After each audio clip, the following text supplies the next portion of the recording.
Hello friend, কেমন আছেন আপনারা সবাই? আশা করি যে যেখানে আছেন ভালো আছেন এবং সুস্থ আছেন। আমি লাবণী নতুন একটা ব্লগ নিয়ে চলে এসেছি।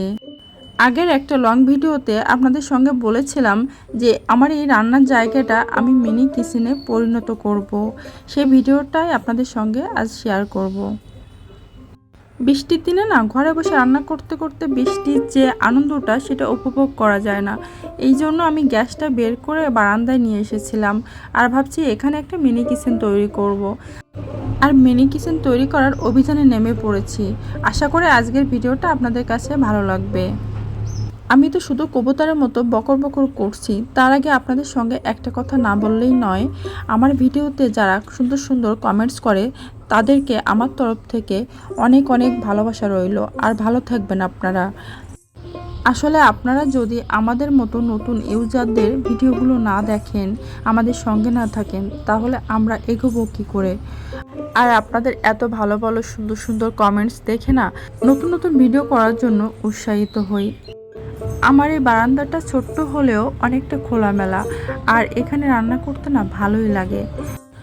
আর আপনারা যে ছোট কলটা দেখতে পাচ্ছেন, এটা হচ্ছে বৃষ্টির জল ধরে রাখা হয়। আমাদের বড় ঘরের নিচে হাউস করা আছে, সেখান থেকে এই লাইনটা দেওয়া আছে। আর এই জলটা দিয়ে আমরা রান্নার কাজে ব্যবহার করি, সবজি ধোয়া ফেলা করি, আর ভাতেও এই জলটা ব্যবহার করি। অবশ্য এই জলটা আমাদের খাওয়া হয়ে ওঠে না, আমরা কেনা জলই খেয়ে থাকি।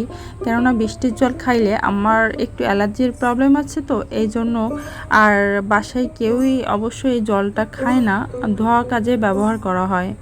আর পাশে যে চৌবাচ্চাটার মতো দেখতে পাচ্ছেন, ওটা অবশ্য চৌবাচ্চা না, ওর ভিতরে আমাদের মোটরের লাইন দেওয়া আছে, আর মোটরটা ওখানে থাকে। আমার নতুনত্ব কোনো কিছু গড়তে ভালো লাগে। কেননা দেখা গেলো একটা আসবাবপত্র এক জায়গায় বেশি দিন থাকলে, একটা বছর যদিও থাকে, আমার না খুব একঘেয়েমি লাগে। মনে হয় কি এখান থেকে একটু সরিয়ে যদি চেঞ্জ করতাম জায়গাটা, তাহলে মনে হয় বেটার দেখাতো। আর আমার সবুজ ভালো লাগে, এই জন্য আমি যেখানে রান্নাটা করব সাইডে কিছু ছোট ছোট গাছ আমি রাখবো। এই জন্য আমার যে পুরানো যে টবগুলো ছিল, যে টবগুলোতে ফুল গাছ মারা গেছে, ফুল গাছগুলো নাই এখন, সেই টবগুলো আমি এনে ছোট ছোট আমার ফুল গাছ আছে, সেই ফুল গাছ থেকে ডাল কেটে এনে টবে লাগিয়ে দিব। আর অবশ্য এটাতে ঠিকমতো পরিচর্যা করলে ডালগুলো না শিকড় ছেড়ে বেঁচে যায়। ঢাল কেটে টবে লাগিয়ে না ভালো করে পরিচর্যা করলে সেখান থেকে শিকড় ছেড়ে আরেকটা গাছে পরিণত হয়। আর আমি এভাবেই একটা ডাল দিয়ে আরেকটা গাছ তৈরি করি। আমার বাসায় 2-3 রকমের পাতাবাহারি গাছ আছে, সেখান থেকে ডাল কেটে এনেই আমি টবে লাগিয়ে দিয়েছি।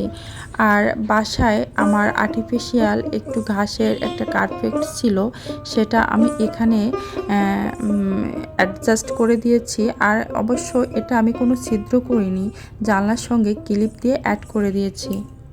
ক্লিপ দিয়ে অ্যাড করলে জিনিসটা নষ্ট হবে না, আমার জিনিসটা ভালো থেকে যাবে।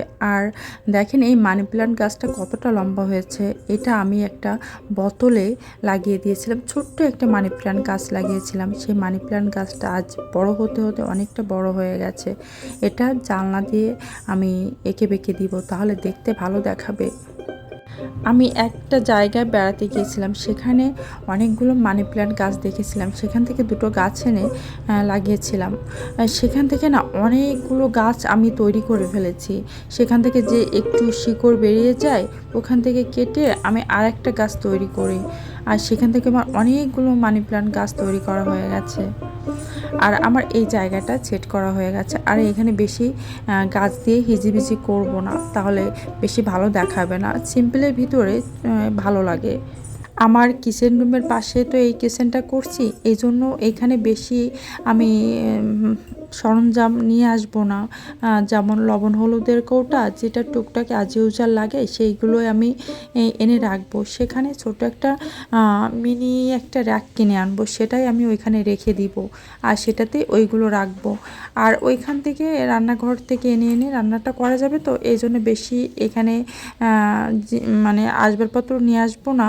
আর ঠিক যেমনই আছে এমনটাই থাকবে, একটা জলের পাত্র থাকবে আর ছোট কয়টা কৌটা থাকবে, যে কৌটাতে আমার কিচেনটা তৈরি হয়ে গেছে। ভিডিওটা দেখার জন্য অসংখ্য ধন্যবাদ। Tata, bye bye, take care.